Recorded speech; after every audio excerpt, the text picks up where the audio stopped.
नमस्कार साथियों, आज बिहार के राजनीतिक घटना चक्र पर चर्चा के लिए मैं रूबरू हुआ हूं और पिछले दिनों जो घटना घटित हुआ उस पर आपकी नज़र रही होगी।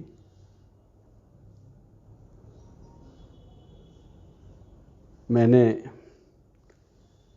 पार्टी के कुछ प्रमुख साथी से राय विचार कर पहला कदम आगे रखा है और सामाजिक स्तर पर भी कुछ प्रमुख साथियों से, बुद्धिजीवियों से, प्रोफेसर से, शिक्षक, सामाजिक जीवन जीने वाले लोग जो राज्य की, राष्ट्र की मानवीय मूल्यों की चिंता रखते हैं, उनसे मैंने चर्चा की और आज के परिस्थिति में बिहार जिस संकट से जूझ रहा है,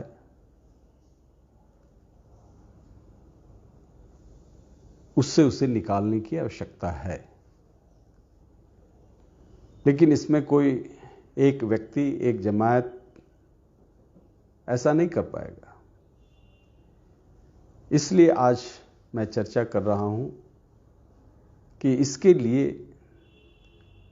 तमाम वैसे सकारात्मक शक्तियों को एक फ्रंट पर आना होगा, एक अम्ब्रेला के नीचे आना होगा और किसी ध्रुव तारा को एक शक्ति देनी होगी।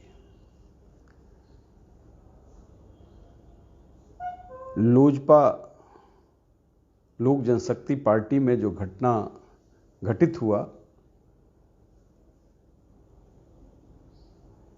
मैं पार्टी का सदस्य भी नहीं था, मगर मैंने हस्तक्षेप किया। हस्तक्षेप कितना लाजमी था, नहीं था, लेकिन मैंने किया। मेरा थर्ड सेंस कह रहा था कि जो राजनीतिक अवमूल्यन हो रहा है, जो सामान्य शिष्टाचार का क्षरण हो रहा है, जो सामाजिक जीवन में कपट की लपट बड़ी तेजी से मूल्यों को अपने आगोश में ले रहा है, ऐसी परिस्थिति में हमें क्या करना चाहिए, और इसीलिए मैंने हस्तक्षेप किया।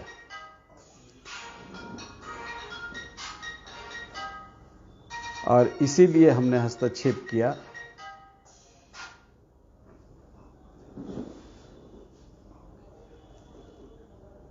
इस हस्तक्षेप का परिणाम क्या होगा मैं नहीं जानता, लेकिन इतना तय है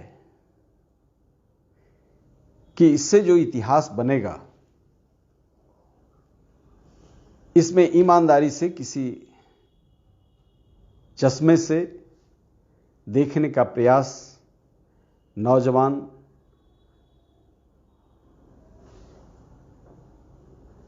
और सभी उम्र के लोग, जिनके पास जाते जाते जिम्मेवारी है, जिनके पास आते आते जिम्मेवारी है, जिनके पास पूरा बोझ लेने की जिम्मेवारी है, वो किस तरह से इसे देखते हैं।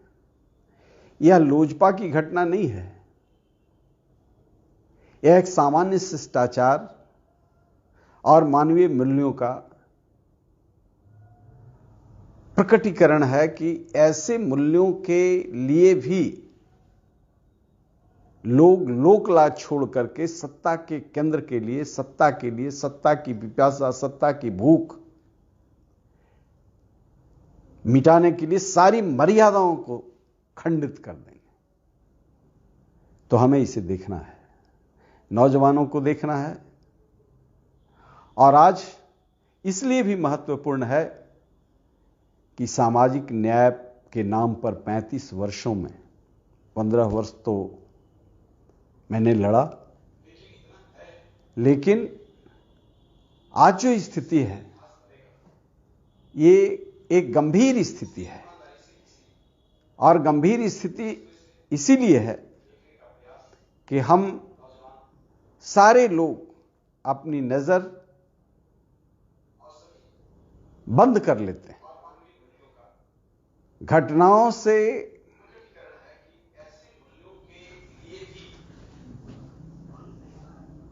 घटनाओं के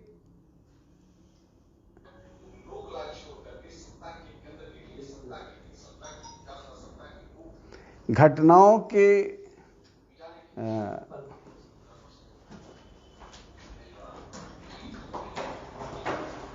घटित होते समाज को रिएक्ट करना चाहिए। हम गलत हैं, आपकी प्रतिक्रिया सकारात्मक आनी चाहिए। लेकिन ये सामाजिक न्याय के नाम पर कुछ दबंग जातियां, और पहले भी दबंग जातियों ने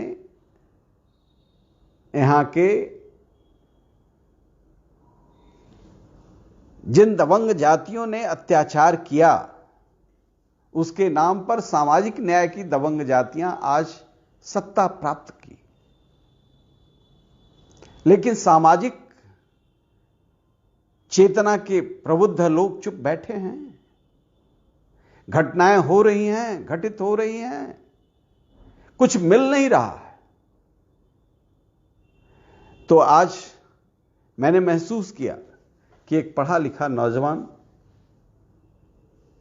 जब संकल्प के साथ आगे बढ़ रहा है और वह भी दलित परिवार से है, तो निश्चित तौर से सत्ता का बागडोर इसके हाथ में जानी चाहिए। और इसके लिए तमाम जो सकारात्मक सोच के लोग हैं, जो अपनी वेदना विभिन्न कारणों से प्रकट नहीं कर रहे हैं, उनको सामने आना चाहिए। इसलिए पार्टी के प्लेटफॉर्म पर जो हमारे साथी सुन रहे हैं, इसके इतर भी जो सुन रहे हैं, उनसे मेरा निवेदन है कि एक बार बिहार के नवनिर्माण के लिए, जिसको डॉक्टर श्री कृष्ण सिंह ने जिसकी नींव रखी थी, आखिर क्या हो गया?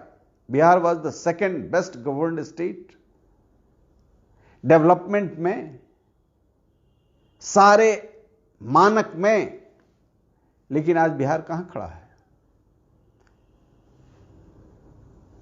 ये प्रबुद्ध लोग इस पर चिंतन करें। भ्रष्टाचार सृष्टि के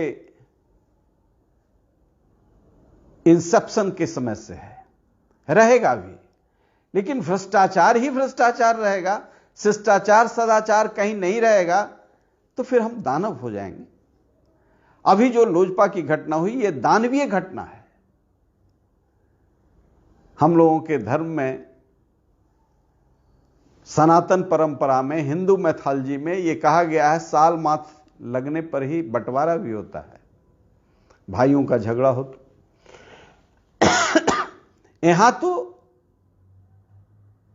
श्रद्धेय रामविलास पासवान जी, स्वर्गीय रामविलास पासवान जी वेंटिलेटर पर हैं और ये लोग लोथड़े के लिए लड़ रहे हैं।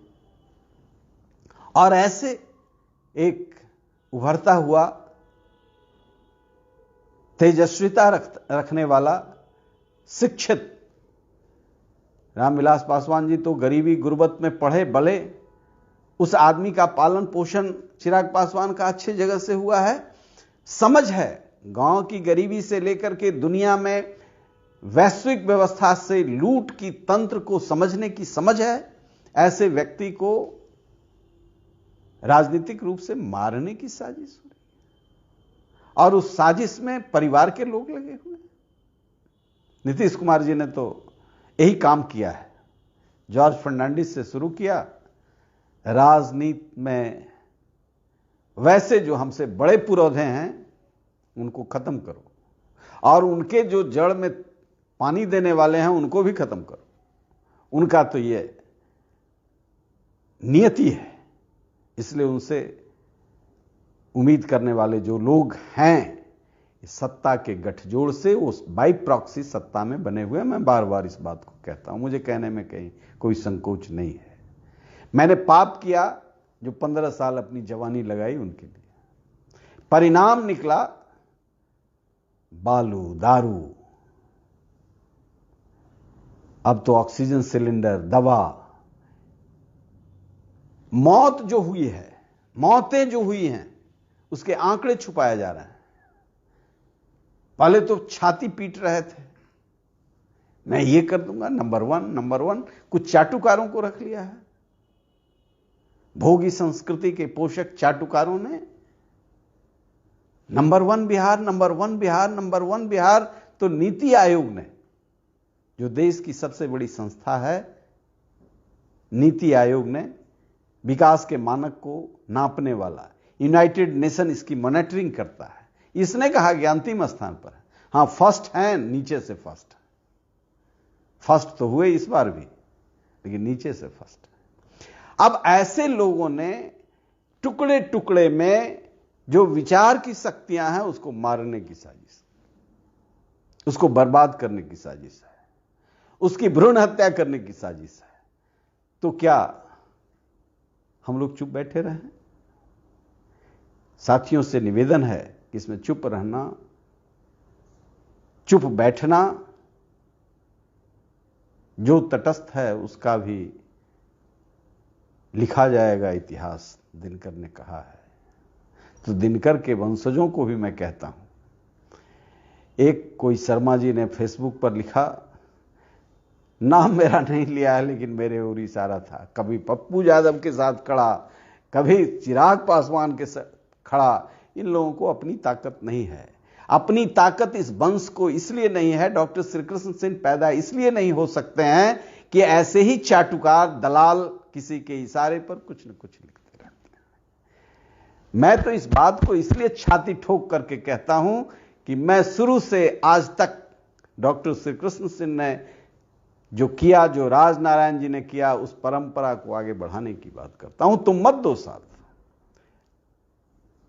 तुम चाटुकारों की जरूरत नहीं है। मैं सुचिता की राजनीति करता हूं, उसके लिए समाज के कुछ सामाजिक न्याय के लोगों ने हमारे यहां दिनकर की परंपरा को नष्ट करने की साजिश रची, राहुल सांस्कृत्यायन की परंपरा को नष्ट करने की सोची, हरिनाथ मिश्र की परंपरा को नष्ट करने की सोची, रामानंद मिश्र की परंपरा को नष्ट करने की सोची, श्री कृष्ण सिंह की परंपरा को नष्ट कर, एक से एक पराक्रमी लोगों को सामने लाया जिनका इतिहास रंगा हुआ है, और वही प्रतिबिंब बन जाए समाज के। ये देखें, ये जात इन्हीं लोगों का है जो खून चूसते हैं, जो धोखा देते हैं, जो बेईमानी करते हैं। लेकिन हम उस परंपरा के लोग को ये कहना चाहते हैं, तुम करते रहो। एक बड़ी लकीर खींचेगा अरुण कुमार। डॉक्टर श्री कृष्ण सिंह ने देवघर में दलितों को प्रवेश दिलाया था। वह कालखंड था, गंभीर कालखंड था, जहां कोई आवाज नहीं उठाती थी। राजनारायण ने दाढ़ी नुचवाई थी अपनी, दलितों को प्रवेश कराया था। लेकिन ये न पढ़ते हैं न पढ़ने देते हैं जिन लोगों को, या पढ़ करके भी कुंठा के शिकार हैं ये लोग।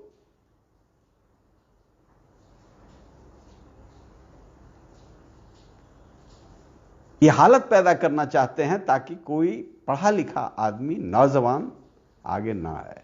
मैंने देखा है, इसलिए मैं उस ताकत को देखा, समझा, महसूस किया कि चिराग पासवान में यह क्षमता है।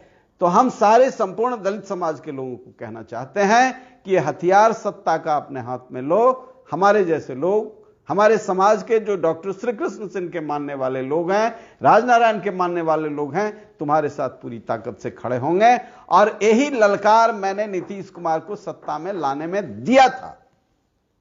प्रारंभिक दौर में निकलते नहीं थे, लेकिन पूरे बिहार में घूम घूम करके हमने कहा था, स्वामी सहजानंद सरस्वती की आवाज, खेत खलिहानों में काम करने वाले लोग, आओ इस व्यक्ति को। लेकिन आज ये दबंग जातियां जो सत्ता के करीब जाकर के, सत्ता के केंद्र में जाकर के लूटपाट, अत्याचार, व्यभिचार कर रहे हैं, इनको सत्ता वापस करना होगा, दलितों को लौटाना होगा। और वहां से एक प्रखर चेतना जिसमें जात धर्म टूटेगा, जाकिर हुसैन, कयूम अंसारी की परंपरा को ताकत मिलेगी। इसलिए आज जरूरत इस बात की है, हस्तक्षेप की, सकारात्मक हस्तक्षेप की। आप नहीं करेंगे, आप चुप बैठेंगे, पुनः इतिहास गलत तरीके से लिखा जाएगा। और यह गलत इतिहास निश्चित तौर से संपूर्ण समाज को कटघरे में खड़ा करता है। पीड़ा होती है जब कोई कोरोना का कालखंड होता है, जब कोई वायरस आता है, कभी चिमकी बुखार होता है, जब भूखमरी होती है, जब बाढ़ होता है, जब सुखाड़ होता है, उस समय ये चाटुकारों का दल लूटने में लग जाता है। हां, ये लूटने में लग जाता है। इसके अंदर कोई वेदना नहीं, करुणा नहीं, मानवता नहीं, मूल्य नहीं। ये नहीं जानता अपने विराट अतीत को। चंद्रगुप्त, महावीर बुद्ध, वीर कुंवर सेन, स्वामी सहजानंद सरस्वती, दिनकर निराला,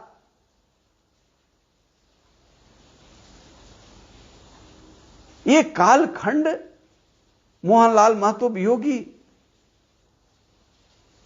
जानकी वल्लभ शास्त्री, इतिहास बनाया अपने कलम से, अपने श्रम से, अपने तलवार से। जिन चीजों को रचा, जाति भेद को समाप्त किया और बिहार को हिंदुस्तान के, बल्कि हिंदुस्तान की संपूर्ण छवि बिहार से बनाई गई। यह कालखंड। नाम तो ये लोग भी लेते हैं, लेकिन कराहती आवाम इनके सब नाम पर कालिख फूंक देती है। शिक्षक ही राष्ट्र निर्माता है, मैं बार बार कहता हूं। शिक्षा का संपूर्ण नाश हो गया, लेकिन शिक्षा की दर्द लिए कोई व्यक्ति यहां के सत्ता पर बैठना चाहिए। शिक्षक सम्मानित होगा। आज गली चौराहे चौक पर पढ़ाने वाला, दूसरी नौकरी करने वाला, पढ़ाने वाला बिहार की अस्मिता को, प्रतिष्ठा को रखे हुए है। लेकिन यहां जितनी वैकेंसियां निकलती हैं, नौजवान हतोत्साहित होता है, उसमें कारोबार है, कारोबार है, सब में कारोबार। स्वास्थ्य में कारोबार, शिक्षा में कारोबार। कारोबार भी हो तो कोई बुरा नहीं, लेकिन कारोबार भी ईमानदारी का हो, सत्यता का हो, कपट का नहीं हो। तो जैसा राजनीति कपट का, वैसे ही सारी व्यवस्था कपट की। बालू का हो, चाहे दारू का हो, चाहे ऑक्सीजन सिलेंडर का हो, चाहे दवा का हो, यह सब कुछ देखा है लोगों ने। कितने डॉक्टर तड़प करके मर गए, ऑक्सीजन नहीं मिल रहा है, बेड नहीं मिल रहा है, सब ब्लैक हो रहा है, सब बिक रहा है, हॉस्पिटलों में बेड बिक रहा है। एक एक दिन एक एक रोगी पर 10-10, 5-5 लाख रुपया खर्च कर दिया। कैसे खर्च कर दिया? 5 दिन में 10 लाख कैसे खर्च कर दिया? कौन सा सोना घोर करके पिला रहे थे भाई? कौन सी दवा दे रहे थे? आखिर कौन जांच करेगा? कैसे जांच करेगा? कौन सी व्यवस्था है? और इसके लिए चिराग जलना चाहिए। हमें ईमानदारी का चिराग जलाना है। हमें बेईमानों को रास्ता दिखलाना है, उनको चिराग दिखलाना है। यह अच्छा हुआ प्रकृति ने एक रचना की है, पतझड़, सब कुछ साफ प्रकृति ने किया है। अब मैं बार बार कहूंगा कि सारे लोगों को उठाना चाहिए, एक व्यवस्था देनी चाहिए, और एक पढ़ा लिखा नौजवान इस पीढ़ी का है जिसको ताकत देनी चाहिए। और ब्रह्मर्षियों को कहेंगे, जरा आंख खोलो, हमारे पुरखों ने क्या किया है। तुम किलर नहीं हो, तुम शक्ति देने वाले हो, तुम संहारक हो, अन्याय के खिलाफ लड़ने वाले हो। पूरी परंपरा को देखो, कुछ लोग जालिम होते हैं हर समाज में, उनको देख करके तुम चौड़ा मत हो जाओ, ये तुम्हारी कमजोरी का द्योतक है।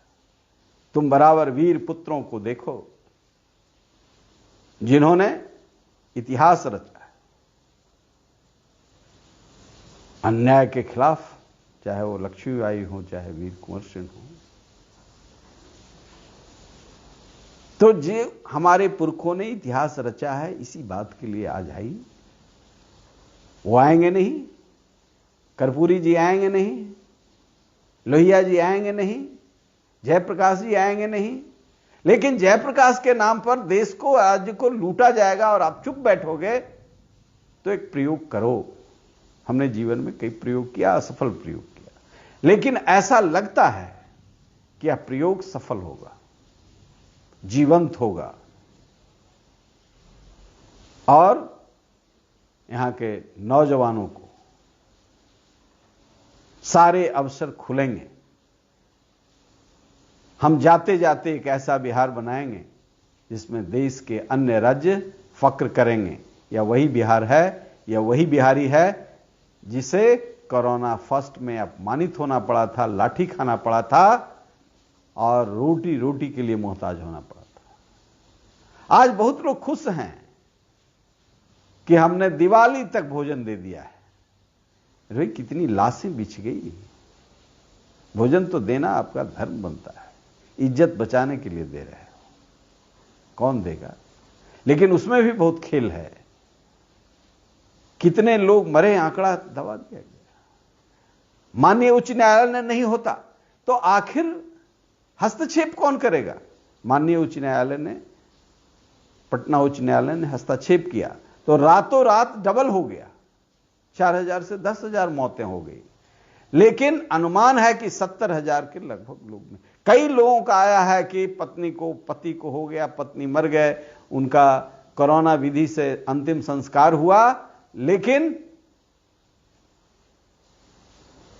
और मेडिकल कॉलेज में इलाज हुआ है, जवाहरलाल नेहरू मेडिकल कॉलेज भागलपुर में इलाज हुआ है। पत्नी बच गई, कोरोना विधि से उनका अंतिम संस्कार हुआ, इलाज चला, दवा चला, और कहा कि डॉक्टर ने लिख दिया, कोरोना नहीं लिखा है तो क्लेम भी नहीं कर सकते हैं। ऐसे हजारों लोग हैं, कई कंप्लेन हमारे पास आए हैं। ये खेल है आंकड़ों का, ऐसी जालसाजी। भाई और चीज में ये जालसाजी कर रहे हो, नोट बनाने में, लोगों के जीवन से भी जालसाजी, लाशों से भी जालसाजी। इसलिए जरूरत है चिराग जलाने का। आप मजबूती से, एक मौका आया है पार्टी की सीमा तोड़ करके, हम पार्टी में नहीं हैं, मगर हमारे तमाम लोग से निवेदन है कि आप इस उभरते हुए नेतृत्व को कहीं कुम्हलाने मत दो, पूरी ताकत से खड़े हो। और तुम खड़े हो गए तो हमारे जैसे लोगों को संतुष्ट, जाति धर्म से ऊपर उठ करके सामने और खड़े हो और बतला दो इन कपटी लोगों को, छली लोगों को, संसद बन जाने से कुछ नहीं होता है। सड़क पर जो संघर्ष करेगा, जो गरीबों की आवाज बनेगा, वही यह देश लंगोटी वाले को पसंद करता है, मालदार को नहीं पसंद करता है। बड़ी ताकतवर हैं, बहुत माल बनाए हैं, ठीक है, बनाइए। अरुण कुमार जब तक जिंदा है, शुचिता के लिए भारतीय सब लोग पार्टी शुचिता के लिए संघर्ष करता रहेगा और हर कुर्बानी देने के लिए तैयार है। पार्टी और प्रयोग कई हुए हैं, लेकिन लगता है कि यह प्रयोग सफल होगा और इसके लिए सब कुर्बानी देने के लिए हम तैयार हैं। इसलिए भारतीय सब लोग पार्टी जहां कहीं भी हो, आप लोजपा के तमाम साथियों को बतलाने का काम करें। आप कपटी लोगों के साथ मत जाओ। चिराग जलेगा, बिहार के लिए जलेगा, नौजवानों के लिए जलेगा, छात्र छात्राओं के लिए जलेगा, वृद्धों के लिए जलेगा, किसान मजदूरों के लिए जलेगा। यह चिराग अस्थाई शक्ति देगा। इसको हम सब मिलकर के ताकत दें। बिल्कुल बेदाग नौजवान पढ़ा लिखा संसद में बोलता है तो उसकी आवाज पूरे देश में गूंजती है। तो हमारी आवाज तो कमजोर होने लगी है, उम्र का हिसाब है। मैं चाहता हूं कि इस नौजवान को पूरी ताकत मिले। जय हिंद, जय साथी, जय बिहार, जय जय बिहार।